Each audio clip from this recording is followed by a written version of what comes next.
Good evening everyone, and welcome to the Urban Planning Committee meeting for the 27th of January 2016. In recognising the cultural diversity of our great city, I pay my respects to the local Indigenous people of Moreland by acknowledging that we meet on the traditional lands of the Wurundjeri people.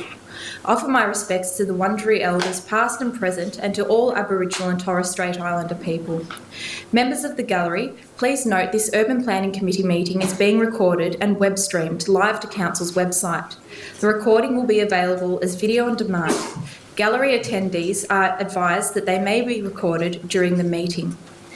And we'll now go through the councillors and officers in attendance. Councillors in attendance tonight are Councillor Kavanagh, John Kavanagh, Councillor Megan Hopper, myself, Councillor Helen Davidson, and Councillor Rob Thompson. The officers in attendance tonight are Acting Group Manager of City Development, Mark Hughes, Planning Coordinator, Narelle Jennings, Acting Planning Coordinator, Kate Malekna, Senior Urban Planner, Nicholas Mulchner, and Senior Urban Planner, Dejana Sask, and Governance Officer, Saskia Hunter. And I note that we have Councillor Sue Bolton in attendance in the audience this evening as well. Are there any apologies tonight for this meeting? I do have an apology from Councillor Tapanos. I'd like to move that. Do we have a seconder? Councillor Kavanagh. And can I have a motion for the adoption of the minutes for the 16th of December 2015? Moved by Councillor Hopper, seconded by Councillor Kavanagh. And councillors, are there any declarations of interest or conflicts of interest to declare this evening? No? I just move that I'm voting against Councillor Tapanos's absence. Register that I'm voting against Councillor Tapanos's absence.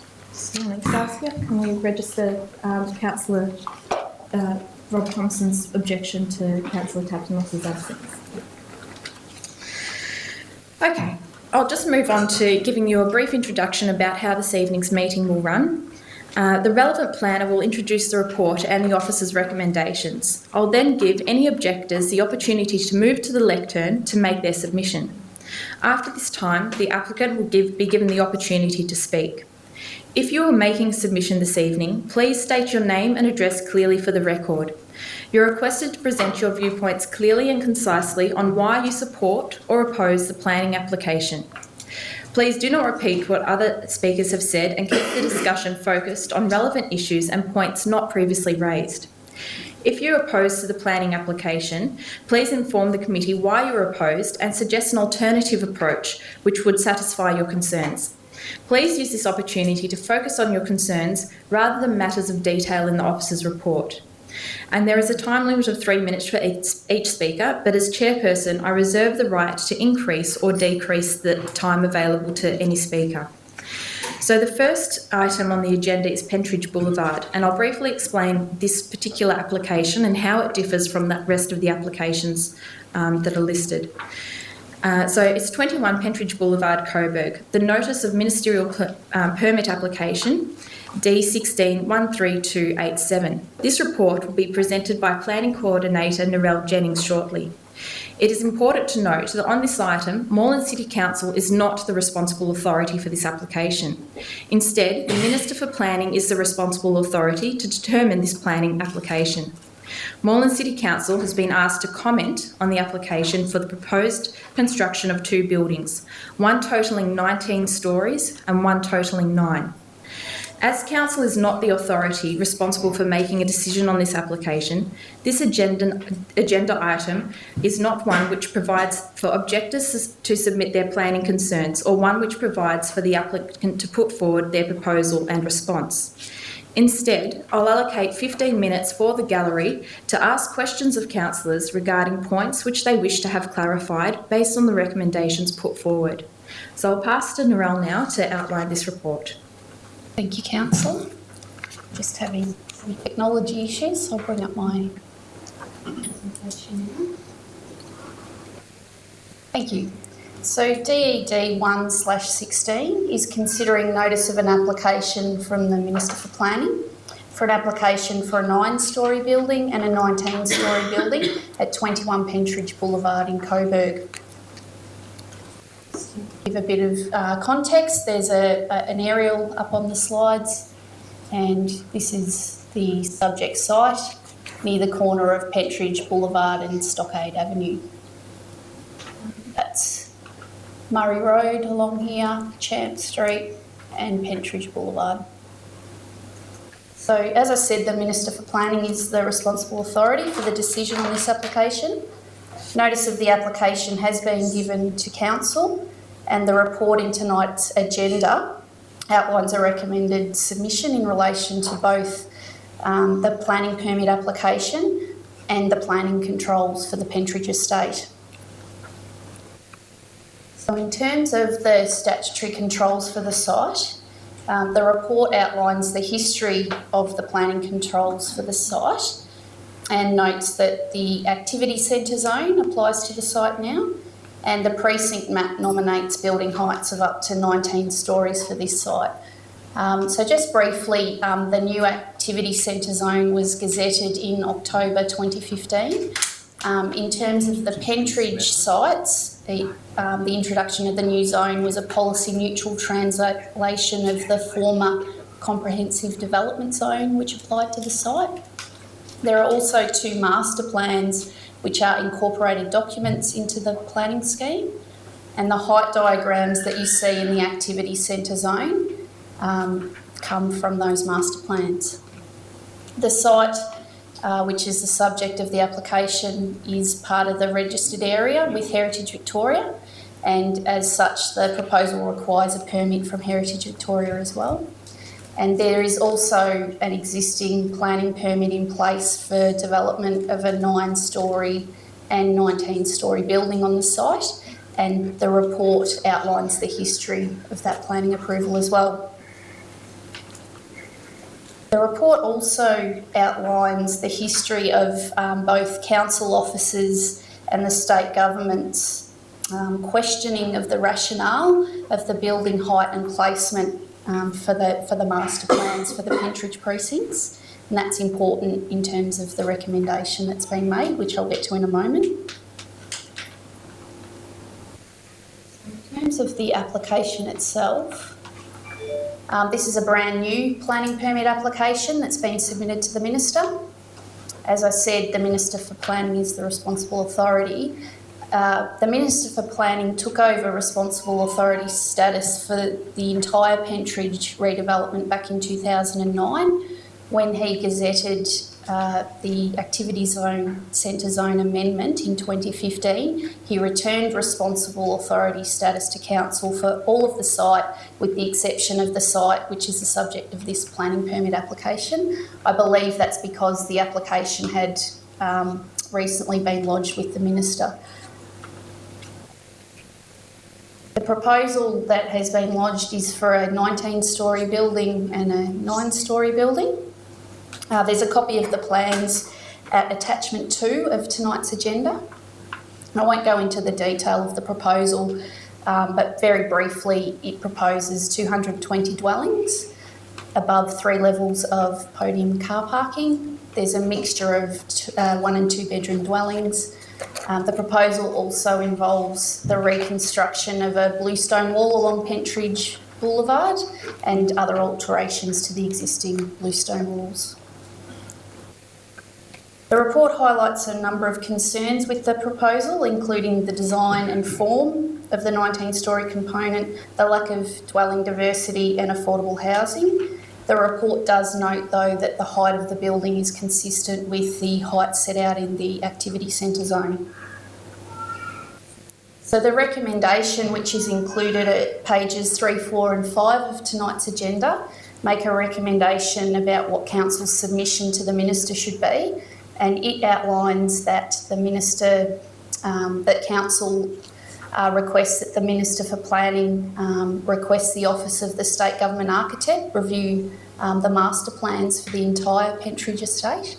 It recommends that no public notice of this planning permit application be given, that Council objects to the issuing of a planning permit on a number of grounds that is set out in the report, and that a copy of Council's submission be provided to Heritage Victoria.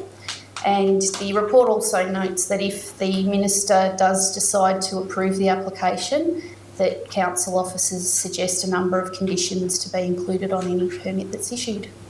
Lovely. Thank you, Narelle. I'd also like to acknowledge the Mayor of Moreland, who's seated in the gallery, Councillor Samantha Ratnam.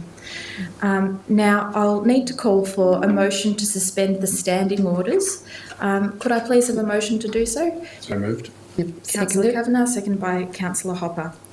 Now, are there any questions from the gallery? Yes, for councillors in relation to this, points to clarify the report. Yes, please come forward. Yep.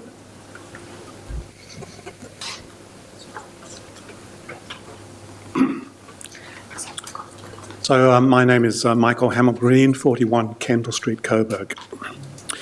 So I have a number of questions in relation to the adequacy of the council draft letter to the Minister, which is also, as illustrated up here, being provided as a submission to Heritage Victoria. So I'll start off with the fact that the letter that's being circulated to the Heritage Victoria Director does not clearly object to the 19-storey height of the Pentridge Tower proposal, nor does it properly address the heritage impacts of the tower. A number of related questions. There's no reference in the draft letter to the Minister and circulated to the Heritage Victoria. There's no reference to the actual developer heritage application permit P22644. No attempt to address and, if necessary, rebut the specific arguments made in the developer heritage permit application, and no proper presentation of the specific council concerns about the heritage implications of P22644 as distinct from normal minor building issues to be found in most non-heritage developments.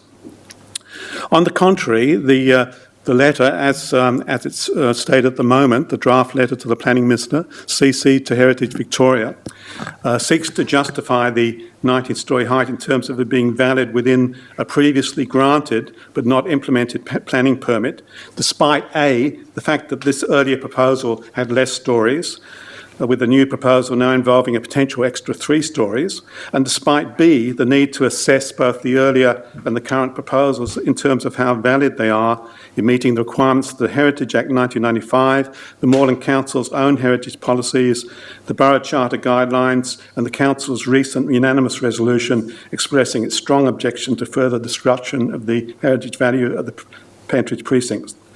None of those sort of key aspects seem to be in the draft letter, and yet this is being circulated to the Heritage Victoria, whose sole concern is the heritage impact. You're not concerned about the building, normal building regulations, normal building adequacy, just in terms of the heritage impact. So to me, at the moment, unless this is amended, the question I have is really, it's looking very much like a Clayton's objection, the kind of objection you make when you're not really objecting at all. The key devastating effects on the whole Pentridge Heritage Precinct are virtually ignored, and mixed messages being given to both the Minister and Heritage Victoria. It's like being struck in the face with a rock that leaves you scarred and disfigured for life, but all you complain about are the bruises on your backside.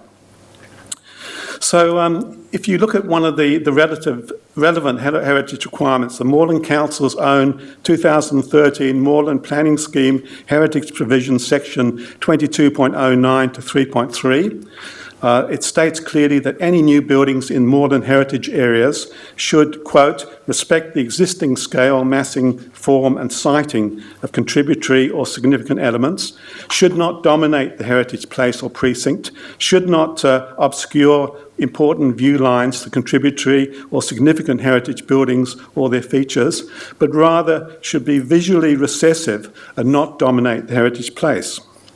And needless to say, this 90-storey development breaks all those heritage requirements. It will visually dominate the whole Pentridge Heritage Precinct, does not respect the existing scale of the watchtower immediately in front of it, and is anything but visually recessive. And as a local resident, one who walks around the Coburg Lake Reserve adjoining Pentridge every morning, I see the Pentridge bluestone ramparts across the lake just as people might have seen them 100 years ago. This view is now going to be irrevocably destroyed by an ugly new 90-storey tower that would dominate and overshadow the whole Pentridge precinct and become the jarring, in-your-face feature of the landscape as seen from north, south, east and west for kilometres around. So I'm asking why the draft letter has no proper discussion of the heritage impact, no objection to the 19-storey height, no reference to the National Trust recommendation, principal experts in this area, no reference to the National Trust recommendation that development not arise above the level of existing heritage buildings at Pentridge, and no proper presentation of how the 19-storey tower will affect the view lines of the whole heritage precinct, particularly from Coburg Lake. The seriousness of the Council's commitment to heritage protection at Pentridge is further cast into doubt as it moves any day to give the go-ahead for the Shaher developer to cut down the beautiful 30-metre tall spotted gum on the council-owned nature strip that stands in the way of one of the new road exits. This is the tree standing on council land, so this is not something that's out of the control of the council. It's something they can do something immediately about. Why, you might say, does a new tree murder on Moreland Streets matter? It does matter. The tree is cited as number 5 in the Champ Street citation by the City of Moreland Heritage Review Landscape Citation as contributing, quote, significantly to the amenity of the local streetscape and having associations with the early history of Pentridge Prison site. In Anthem, one of the most famous of Leonard Cohen's haunting songs, he sings, I can't sing, but he sings, "Forget your perfect offering. There is a crack in everything. That's how the light gets in." With all the inappropriate development in Pentridge Historic Precinct, we no longer have the chance for something perfect. As, for example, how Tasmania protected Port Arthur and its heritage under the leadership and sharing, I should say, of our own Barry Jones, who lives in Moreland, and that has made that one of the main tourist attractions in the whole state. However, there is now a crack in this concrete, the concrete that the Pentridge developer is pouring. That crack is if the Heritage Victoria Director rules against the tower after January the 30th, Saturday next, the deadline for public and council submissions. So I'm asking, why should the council, well, the council and residents, they need to amend this current draft submission, which is going to Heritage Victoria, not just to the Minister, but to the key person responsible for protecting Victoria's heritage. Why should the council not submit something that properly addresses and summarises for Heritage Victoria the likely heritage impacts of this proposal? That's how the light will get in, not only on the overshadowed windows of neighbouring apartments, but also on the whole remarkable history and bluestone heritage of the Pentridge Precinct for our own and future generations. Thank you. Thank you.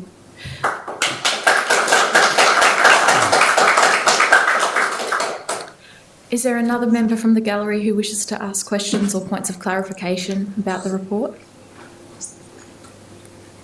No further members? Is there a councillor who wishes to address any of those points raised?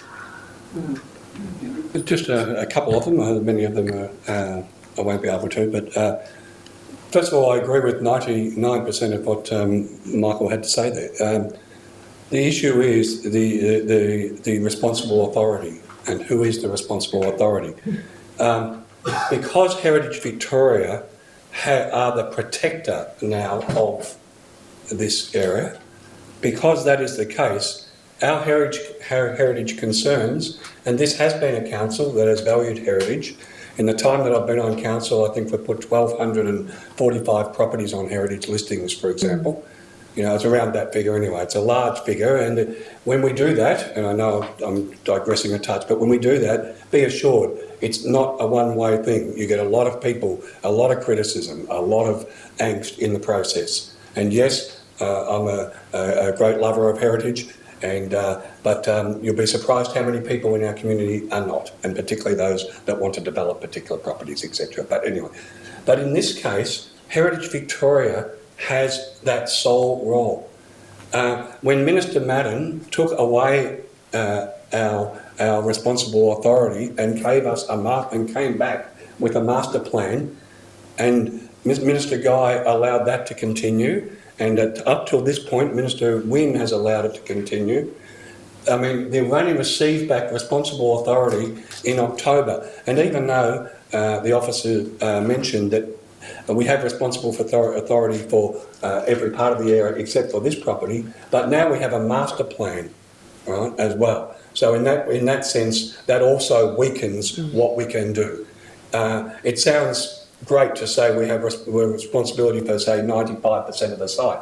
But in fact, with that master plan in place, something that we were not in favour of, would not have been in favour of, council was angry when the authority was taken away from us. And you might recall we put up posters all around the Pentridge and all around the Kodak site, and in protest of Minister Madden taking away that authority at the time.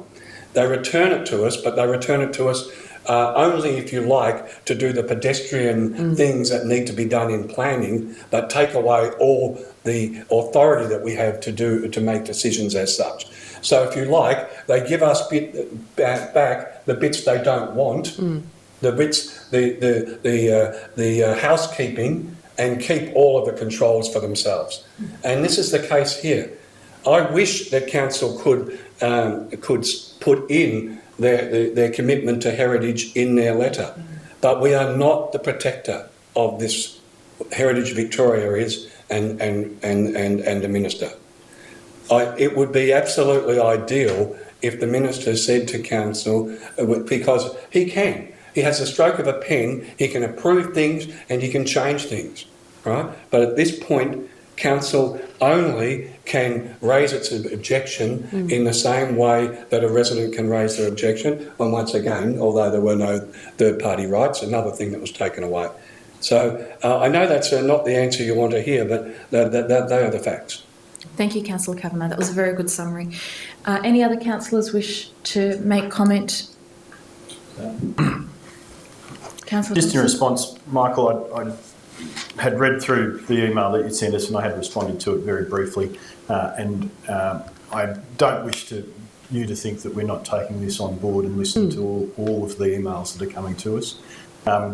We're certainly aware of the situation, and I think, and I would like to think that council officers are making representation on behalf of Moreland in a bid to open those communications with the minister. The request that we're putting forward for the state government architect to review the master plan will open the floodgate for us then to go in tooth and nail and fight that good fight, and again open the invitation for people like yourself and the groups that are following you to go forward and make representation on behalf of the community. And I think it is it is our duty to represent the community calmly, succinctly, and request that this be looked at, so that we can then go in and fight that good fight. It would be silly of us to go in there fighting tooth and nail at this early stage, I feel.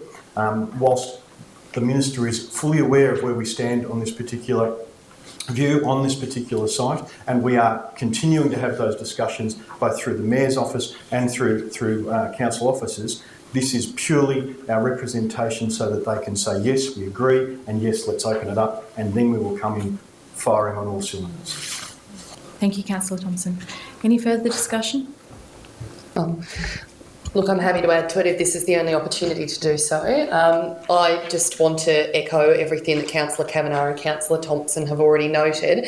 And Professor Hamill-Green, I certainly note your concerns in relation to the strength of the argument.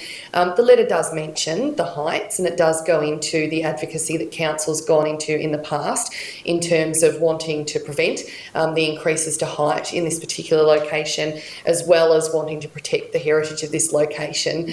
Look, I know from my own family history that there are many who would say, well, Pentridge history is just so dotted, but at the same time, it is our history. It's part of our past, good or bad, and it's our responsibility as a council to maintain that and to preserve that for the future. I think that, you know, everybody here is very clear about this council's perspective on the idea of 19 stories anywhere. In Coburg, it's an outrage. There's nobody here that doesn't agree with that, and I think that we do need to put forward a very strong case against it. And quite frankly, I hope that representatives of the developers are in the audience this evening and are hearing the sentiment from members of the community and from councillors. And while whilst you're here, please take the opportunity to drive around Coburg and try and understand what Coburg is, because it's not a place where you build 19 stories. It's not a place that people move to live in a 19-storey apartment block. So if you think that there are people who want to live in 19-storey apartment blocks in Coburg, you have this community very, very wrong.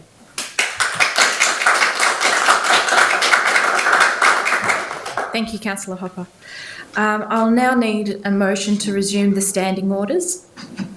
Sorry, Councillor Kavanagh, yes. There's just one more point that Michael raised that I didn't allude to. The National Trust, yes, I think the National Trust are a great organisation too, but once again, along with Council, in this case, they don't have statutory authority, so it's only Heritage Victoria.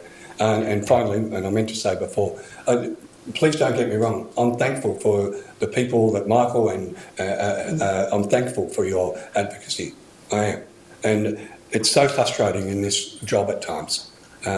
One thing that when you do join an urban planning committee, and it's not an easy job, the urban planning committee. If you come every month or view it every month, you'll see, you can never please all the people. But you try to do something, you try to leave an impact. And when a minister takes that away from you, it's very frustrating. It's bad enough to have your decisions appealed at VCAT, but when this is supposed to be a democracy in this country, and a minister has this dictatorial power that is just it's not right, and that's not Labor, it's not Liberal, it's just not right. At the very least, you would think Parliament would have to make a decision, at the very least. But a minister privately, in his office can change things. And I've always thought it's wrong, and I remain in that. And we've been badly served by our planning ministers. In the whole time I've been in council, we've been badly served by our planning ministers. I'm prepared to give Minister Wynne a go, because at least he's got a local government background, and at least he understands what it's like on this side of the table. But at this point, we've been badly let down. Thank you, Councillor Kavanagh. I'll now seek that motion to resume the standing orders. Moved by Councillor Hopper, seconded by Councillor Thompson. Thank you. And thank you for attending this evening in relation to that application, even though it wasn't a formal submission. We'll now move on to... we do need a motion now to move the recommendations on page 3 in relation to 21 Pentridge Boulevard, Coburg, notice of ministerial permit application D16 13287. Moved by Councillor Kavanagh, seconded by Councillor Hopper. Thank you. We'll now move on to DED 2/16, 77 Harding Street, Coburg, planning permit application. Sorry? Oh, God. Sorry, I have mixed up this process. I'll need to put that application to the vote. All those in favour? I declare that carried. And now we will move on to 77 Harding Street, Coburg, planning permit application MPS 2015-681. And I'll pass to the officer to outline the application from here. Thank you.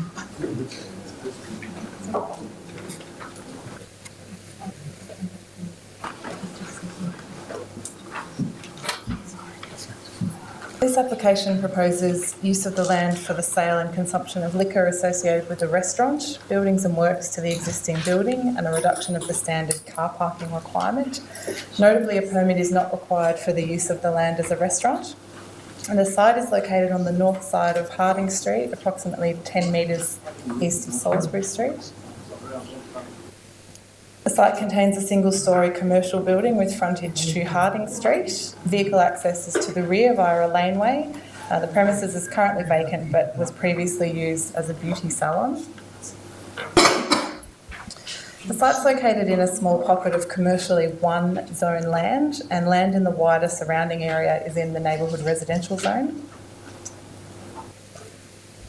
The advertised plans are at page 64 of tonight's agenda. The proposal constitutes the sale and consumption of liquor on Tuesdays, Wednesdays and Sundays between 9am and 9pm, and on Thursdays, Fridays and Saturdays between 9am and 11pm, with a maximum of 30 patrons proposed to be allowed on the site. 2 staff car parking spaces will be provided at the rear of the site, and a reduction of 3 car parking spaces is sought as part of this application. Buildings and works are also proposed, including the removal of roofing to create an internal courtyard. and works associated with a new external courtyard at the rear of the building. The proposal is generally in accordance with the relevant provisions of the Moreland planning scheme. The premises is not located within a cluster of licensed premises, and the proposed conditions, including those limiting hours and patron numbers, will reduce amenity impacts in accordance with clause 52.27. The car parking reduction is supported by Council's Development Assessment Advisor and considered appropriate given the site's location in a local activity centre and the relatively limited nature of the operation with 30 patrons. The application was advertised and 39 objections were received.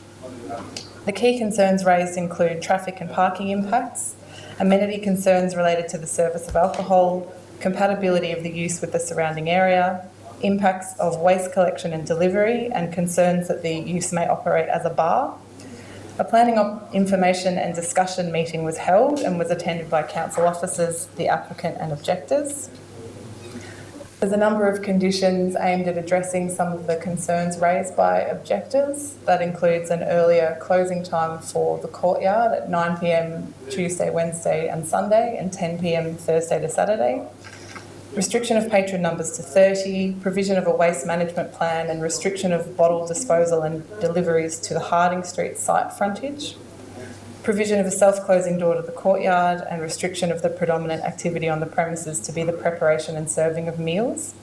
These conditions are included in the recommendation, and it's recommended that a notice of decision issue subject to the conditions in the recommendation. Thank you. Thank you. Are there any members from the gallery who wish to object to this application? Yes, please come forward. Thank you. My name is Jackie Hardwick. I live at 82 Harding Street. I have 5 points to make in relation to the application, which I hope I'll do fairly briefly for you. First one relates to planning, and I note in the report that the planning issue with parking has been, how do I put this? The previous tenant was a hairdressing shop, and so it's considered that this will have the same parking implications as the hairdressing shop, and the report actually says that it has the same parking rate as a hairdresser shop has the same parking rate as a restaurant. Now, I find this really difficult to understand, how you can have a restaurant or a bar, or we'll get onto that in a minute, with 30 up to 30 patrons and 4 staff, having the same impact on the local surroundings as a hairdresser who had 2 staff and 3 or 4 patrons at the same time, and I don't think that's been addressed properly in the report. Now, we're talking about an outlet that's going to be next to 4 units that are already existing, 2-storey units with bedrooms and balconies that share the same area, in fact, and there are several conditions in the permit that talk about the problem of noise generated by the property, and in fact there's things like, as was listed, the bottles can only go out up to 6 p.m. daily, but there are no restrictions on the permit, as far as I can see, that require the applicant not to play music in the courtyard, and this seems to be a really big omission to me. If I'm living next door, I really don't want music played till 10 or even 9 o'clock several nights a week. The hours of operation, as stated, were up there, that from Thursday to Saturday the business is proposed to stay open until 11, but the courtyards have to be shut at 10 o'clock, and again this is a noise issue.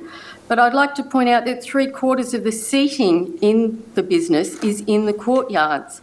Once they close, there are only 10 seats inside, and that's all bar stools. This seems to me a really weird thing to comply with, and quite difficult both for the applicant to have to throw out 3/4 of his patrons an hour before he closes. I'd also say that he's got to provide seating for 75% of the patrons that remain, so maximum he'll be able to have in that space is 13 people for the last hour on the 3 busiest nights of the week. Seems a really difficult and strange condition, and difficult for the applicant, and eventually unenforceable? How do we know that, who's going to come along and count that there's only 13 people there at 10 o'clock on a Saturday night? I don't know. Okay, there's lots of conditions of operation. A lot of them are addressed here. There's actually 15 in all.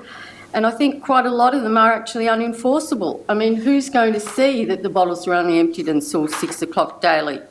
Who's going to see that the courtyard door is kept closed and that it's got a sign on it? They're two of the other conditions. They sound all right on paper, but in fact, as far as the people who are living around, we're going to live with the fact that if they're not complied with, and I don't know how they're enforceable, basically. They seem like a whole lot of conditions that we can't really enforce in any way. And finally, there's the sort of major issue, really, of it actually says constantly in the report that this is a restaurant, and one of the conditions, as mentioned up there, is that the predominant activity carried out on the premises during the trading hours must be the preparation and serving of meals. Well, the application itself calls it a cafe/wine bar, and every page of the plans relates to cafe/wine bar. The information and discussion meeting on the 9th of November, the applicant actually talked about the lovely wine bar he goes to in Yarraville near his home as an example of how such a place might work. Well, sounds like a wine bar to me. Furthermore, one of the objectors brought up the problem of smells because there are people living nearby and cooking smells, and the objectors assured us that not much cooking would take place. Well, if this is a restaurant or a premises where most of the activity has to be the preparation and serving of meals, it seems odd that the applicant is saying not much cooking will take place. I'd ask you to look at the plans themselves and look at the amount of space that's actually given over to the storage and display of alcohol. The beer storage cool room is the same size as the kitchen.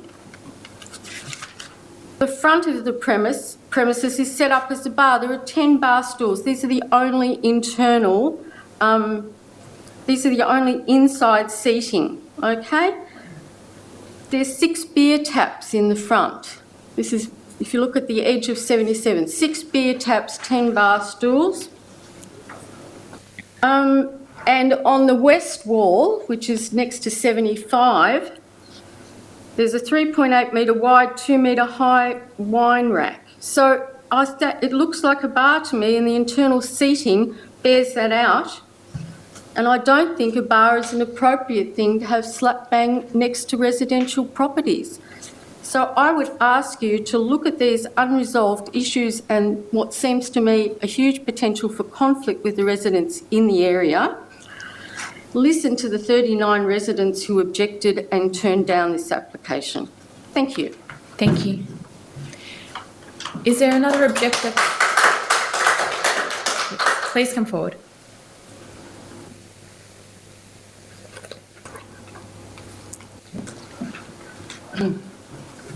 Hi, I'm Marion O'Toole, 49 Salisbury Street. I chose not to live on or adjacent to Sydney Road, so why is a Sydney Road style wine bar coming to live beside me? As admitted in the planning proposal, this site is outside of the Coburg Activity Centre. This is a local activity centre of just 3 units. Why is this such a good site for a bar, a wine bar? It's in the middle of neighbourhood residential zone 1, in the residential hinterland. At the November meeting, the proposer said the predominant activity at this premises would be provision of beer and wine. Food would be complimentary in the form of snacks, charcuterie. This is hardly a dinner venue.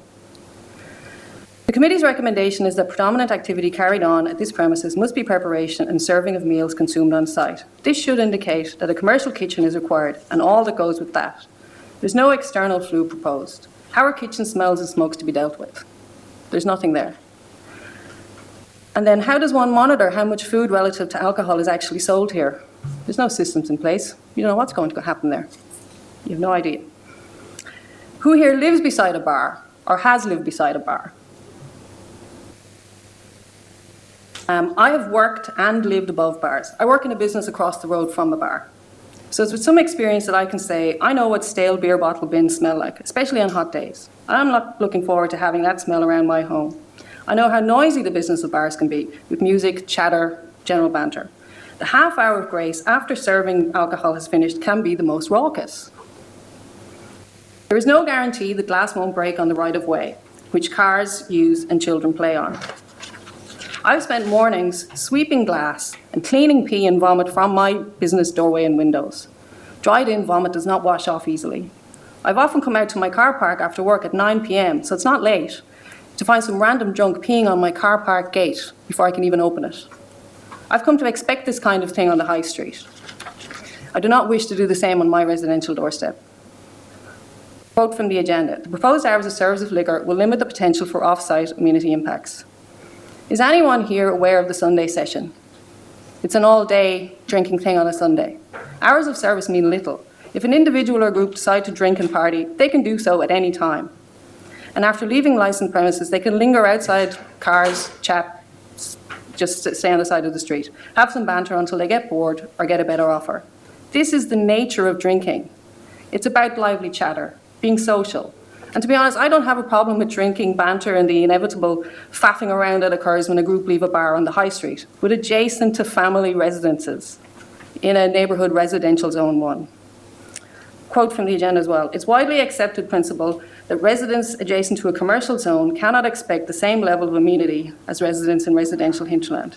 Now, I see this quote widely used to defend development in major activity centres and neighbourhood activity centres. I've seen it quoted for proposals on High Street, Northcote, Seddon Village, Sydney Road, Lygon Street, Fitzroy Street, St Kilda. 77 Harding Street is located in a local activity centre. There's just 3 small units, surrounded in every direction by neighbourhood residential zone 1. Please do not allow a licensed premises at this site. Thanks. Thank you. Is there another objector who wishes to speak in relation to this application? Is there a representative for the applicant present? Yes. Yes, do you wish to speak? Yes. Yeah, please come forward. I'm not sure if I can address everything that was brought forward, but we already had a previous meeting, and a lot of these issues were raised and discussed, and I hope that most of them were sorted out during that meeting, but it seems that they're getting raised again. The parking issue, as I said to in the previous meeting, that we're asking for no more or no less than any other commercial building along Harding Street. Harding Street runs from Sydney Road through to Nicholson Street, has several commercial buildings along there, not just 3 in Harding Street alone. There is a pizza restaurant not more than 200 metres or so up the road that has alcohol serving, a larger premises than what we're applying for, and doesn't seem to be closing down, or any complaints in relation to that I know of has been raised. As to the food, we spoke again during that meeting in relation to the flue. There seemed to be a lot of complaints in relation to putting a flue in and having commercial food such as fried food and stuff, and the smell in the area. So we've looked into that for the residents, and we prepared a menu that we actually emailed to Marianne at the council. It was on Monday, but I think it was her day off. We've listed 14 items, all to be prepared on site without a flue. Yep. Which basically, the preparation is not going to affect the smell or the local area, or we're trying to have the impact reduced. During the last meeting, I don't think we had any. I think we had one resident that was in the 4 townhouses beside the commercial premises, and after speaking to them about our proposal, they were quite happy with that. There's no balconies overlooking our property, and in fact there's obviously a privacy on both sides, so the windows to overlooking into our actual commercial property is limited.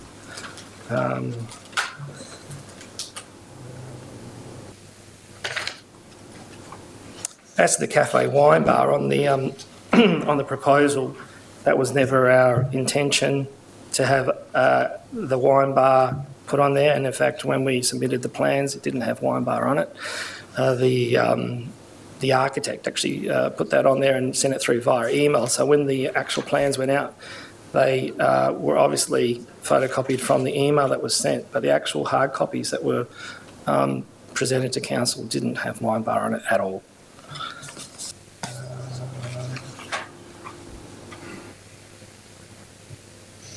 I'm conscious of the time. I may ask councillors if they have any questions for the... Yeah.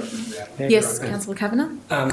You mentioned about the planning consultation. Were you at the planning consultation? Yes. Yeah. You said about discussion. Now, I wasn't at it and you were, but you said you thought things had been solved in discussion. Yeah. Well, I'd heard that there was very little discussion, that in fact, is that correct or not? No, there was quite a robust discussion and it was good. And in fact, at the end, when I proposed because the hours of operation we reduced, and the comment that came from the gallery, and the majority was, well, if you put that up in the first place, we wouldn't be here right now. But I seem to think that there was more issues surrounding our commercial property that were more council issues as well.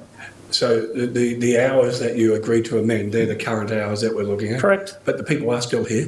Yeah, the people are still here, yeah. No, I actually, during the meeting, I actually had the proposed hours and said them out aloud, and that was the comment that came back. Yep. Thank you. Thank you, Councillor Kavanagh. Are there any further questions from councillors? No, I'd like to move an alternative if I can. Councillor Thompson? Thank you for your time. I'd like to move an alternate motion. If I have a seconder, I'll speak extensively to it. That a refusal to grant a planning permit be issued for use of this site for the sale and consumption of liquor associated with the restaurant, building and works to the existing building and a reduction of standard car parking requirements. On these grounds, Proposal 1, the proposal fails to provide sufficient visitor and employee car parking for a restaurant as requested by Clause 52.06 car parking of the Moreland Planning Scheme. And point 2, the proposal licensed premises does not meet the objectives and decision guidelines of Clause 52.27 for the following reasons. The sale and consumption of liquor permitted by the proposal will result in detriment to the amenity of the adjacent and nearby residents by way of noise. If I have a second, I'm happy to second. Councillor Kavanagh? Councillor Thompson? I haven't liked this proposal from the get-go. I've had extensive look at it, and I was open to listen to the proponent this evening and be blasted away with the fantastic menu that was going to come before me. And to be honest, it is a fantastic menu. I really look forward to eating any of those things on there, and I would really go out of my way to a wine bar to do that, because that is exactly the sort of food that you would see at a wine bar. I can't see how this could be a restaurant. I can't see that the hours of operation would be reflective of that. I'm concerned that the idea or the basis of the entire restaurant is designed to have most of it outside, which, for 90% of the year, that's not going to work regardless. And as pointed out by one or two of the objectors, the scale and size of the facilities to hold the beer and the bar just seems to outweigh the reason for the entire site. I could understand if this was done creatively and with a little bit of forethought. This is a destination. This is somewhere you need to go to visit it, and to do that you need to have some fantastic food. It needs to have a kitchen. You need to be able to draw people in and then be able to offer them, some drinks with that. But this looks like it is the reverse. It looks like it is solely designed to feed me a beer or a wine, and as an aside, there's a menu of snacks to go with that. And this is not what the neighbourhood here would like. I do apologise that I didn't ask, but I assume that you must have vast experience because you would have done a fair bit of research on this. But just going and speaking to the local neighbourhood, I can't see how anybody would really be wanting this near them in any way, shape or form. And in answer to your question, yes, I did used to live right next to a bar like this, and yes, they are very noisy, and there was no way I would want to have another one near me in a residential zone. Thank you, Councillor Thompson. Councillor Kavanagh. Thank you, Madam Chair. Look, I share many of the concerns of the residents that spoke before, and particularly concerned about the two adjacent properties to the proposal. I have the councillors up here are not planning experts, all right? They are officers of the planning experts, and they advise us, but we put a public face, if you like, to planning. And one thing that I always do when I look at an application is I think to myself, if my late mother was living next door to this property, would I be approving it? I'm not a planning expert, but that's what I do. I know one of the former councillors, Councillor Joe Cannellan, who's a great friend of mine, used to always say, that's not good planning thing, but I don't care. I think it's the right thing. I think everyone is entitled to the same amenity as what my late mother was entitled to. And if she was living at number 79 or number 75, I would definitely be voting against this proposal. And so I think the people who live there are entitled to the same amenity as her. I think with the outdoor space, etc., I think that is far too big a loss of amenity for the people at those two residences in particular. Many of the other things that Councillor Thompson mentioned, I concur with, but in essence, I think, the one thing I noticed the gentleman said, there are other commercial properties in Harding Street, not just those three. But it does make a difference exactly where in Harding Street it is. Like, you look at Nicholson Street, for example. There are some sections of Nicholson Street that are quite residential, and you go further down and they're quite commercial. Just because there's other commercial properties, maybe even 300 or 400 metres away, that is quite different. We're talking about that specific spot in Harding Street. And looking at, say, 50 metres either way in that spot, they are the three commercial properties. And I also agree with the first speaker, who spoke very eloquently. I'm sorry I don't remember your name. But, yeah, I do think that a hairdresser should have different parking considerations to a restaurant that's proposing to trade to those hours. So, yeah, for all those reasons, I support Councillor Thompson's alternative recommendation. Thank you, Councillor Kavanagh. Are there any further speakers? Councillor Hopper? Yeah, sure, I'll add to it.